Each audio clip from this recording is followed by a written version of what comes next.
Mistulang mini reunion ng OPM Queens ang pinakabagong teleserye ng Born to Shine ng GMA Network, kung saan tampok ang powerhouse singer na pinangungunahan ni Vina Morales. Agad itong nakatawag pansin sa publiko dahil sa pagsasama-sama ng mga batikang mga awit na kilala sa kani-kanilang kontribusyon sa OPM.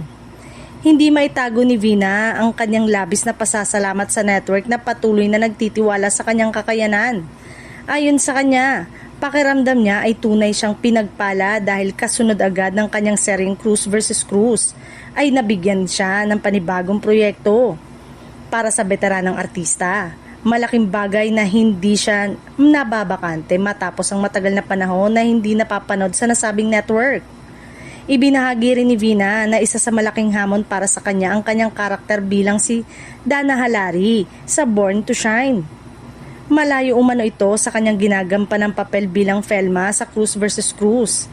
Kaya naman mas naging exciting para sa kanya ang proyekto. Dahil dito, mas lalo raw siyang na-inspire na pagbutihin ang kanyang pag-arte.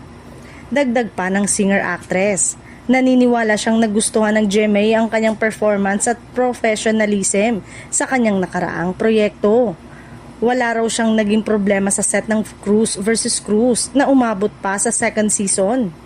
Kaya posibleng isa ito sa naging dahilan kung bakit muli siyang nabigyan ng pagkakataon. Ikwinento rin niya ang kanyang kasiyahan na muling magbalik sa GMA Network matapos ang halos 25 years. Para sa kanya, tila isang bagong yugto ito ng kanyang karir kung saan muli niyang napatunayan ang kanyang halaga bilang isang artista at performer sa industriya.